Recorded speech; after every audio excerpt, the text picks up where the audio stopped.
Imagine living with someone you believe has hurt you. You feel pain, anger, and betrayal in your heart. Then someone tells you, replace the word betrayed with healed, and you'll see how the problem disappears. Does that sound like nonsense? I used to think so too. But it was this simple sentence that changed my whole outlook on life, on relationships, and on how I understand love for God. In today's video, I will share with you a deeply personal story that shows that the greatest pains often hide the greatest gifts, and that the very people who hurt us the most may be the ones who came to heal our souls. When I look back today, I see my life as a river whose current changed depending on how I was able to open my heart. For a long time, I didn't understand why people kept coming into my life who touched me in ways that initially seemed painful, unfair, or incomprehensible. Today I know that it was not evil, but healing. I just didn't have the eyes to see it at the time. I remember the moment when someone said to me, replace the word betrayed with the word healed, and the problem will disappear. I didn't understand it. It seemed too simple to be true. After all, the pain was real, the wounds were real, the tears were real. But the more I turned to God in prayer, the more I felt that this sentence held the key to my healing. And that everything that seemed like injustice to me was actually a tool for purification. There was a period in my life when I lived with a person whom I believed had hurt me. I carried anger and a sense of betrayal within me. At night, I would wake up with my heart pounding in my ears, my head filled with scenarios of how I would repay him for the pain he had caused me. But one day, during quiet contemplation, something changed. A thought came, not from my mind, but like a gentle whisper from a space beyond my own self. What if he was healing you? That question was like a drop of water falling on a hot stone. At first it hissed, but then it began to penetrate deeper. I began to see with different eyes. I noticed that in the places where he had hurt me, I had long had weak spots. It wasn't him who created them, he just put his finger on them to reveal them. And where I felt pain, there was actually my own pride, fear, or attachment. It was like a doctor pressing on a sore spot to find where the inflammation was hidden. What I thought was an attack was actually a warning that my inner self needed healing. That's when I realized the first great truth. My ability to think, understand, and see the truth is directly proportional to my willingness to change. As long as I only wanted to confirm my old view of the world and protect my ego, I could see nothing but injustice. But when I tried to look through the eyes of humility, a different picture suddenly opened up before me. I saw that every person God had sent my way had a specific task, and that none of these tasks were random. But change requires energy, and I was exhausted. Every thought of revenge, every return to past arguments cost me the strength I needed to heal. Inside, I felt like parched earth.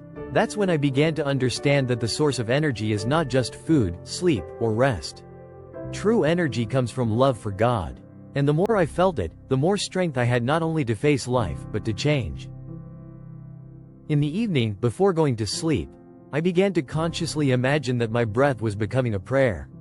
As I inhaled, I said in my mind, I accept your love. When I exhaled, I said, I give you my love. At first, these were just mechanical words, but over time, my feelings began to change. I realized that love for God is not just a noble feeling, but real energy that fills me from within. And with this energy, I was able to face things that used to provoke anger or resistance. One day, something strange happened.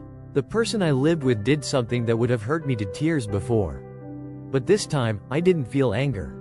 Instead, I stopped, looked him in the eyes, and quietly said, thank you. He didn't understand, neither did I, at least not right away. But inside, I knew I was thanking him for the lesson, for the opportunity to see where I had already changed. What used to destroy me no longer had power over me. My reaction was no longer determined by the old program of pain, but by a new state of consciousness. I once read a sentence, the enemy is the one who brings you the greatest gift, if you have the eyes to see it. And I understood that the enemy is just a role that someone takes on to help me grow. The more I lived this idea, the less I needed to fight. I stopped trying to change others and started changing myself. And as my inner state changed, so did the world around me, as if reality was adapting to the new tone of my soul. There were times, however, when I slipped back into old patterns. There were days when anger returned, when I felt that pride was taking its toll. In those moments, I realized that it was not a failure, but a reminder. It was as if God was gently tapping me on the shoulder and saying, "Look, you still have work to do here." And so, again and again, I returned my mind to the only thing that brought me peace: love for God. Because in its presence, all false images dissolved. Once, as I sat by the river watching the current carry away the leaves, the words came to my mind: the more love you have for God, the more energy there is in your soul. The more powerfully you change, and through yourself, you change the world around you. At that moment, I understood that my healing was not just my private story. Every transformation I undergo is like a wave that spreads further, even if I cannot see it. Perhaps the person who healed me needed this wave himself in order to change.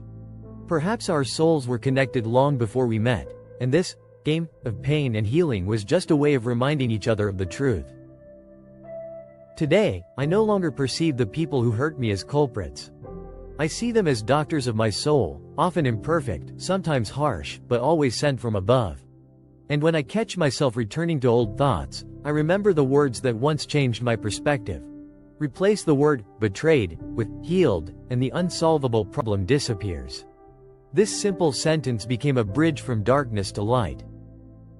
I know that this way of seeing life is not easy. It requires constant vigilance, a willingness to forgive, and the ability to surrender one's will to a higher order. But the reward is freedom. Freedom from being a slave to anger, freedom to be the creator of your inner world. And this freedom is sweeter than any revenge, because it is not limited by time or circumstances. When I meet new people today, whether they bring joy or pain, I ask myself silently, what gift do you bring me? And every time I have the courage to accept even the gift that hurts, I feel my heart opening a little more. And through this openness, life flows, pure, quiet, and strong. And so I understood that no encounter is accidental and no pain is unnecessary. The people we considered to be guilty may in fact be our greatest teachers. When we look at them through the eyes of love for God, we discover that what caused us suffering was only a tool for our transformation. The more we allow this love to flow through us, the more energy we have to change ourselves and the world around us. And then something special happens. Old grievances dissolve, relationships are transformed, and only peace and gratitude remain in our hearts. Because where we saw deception, we will see healing. And where we felt anger, we will discover love that carries us forward. Thank you for watching. If you liked today's post, please like it and subscribe to the channel.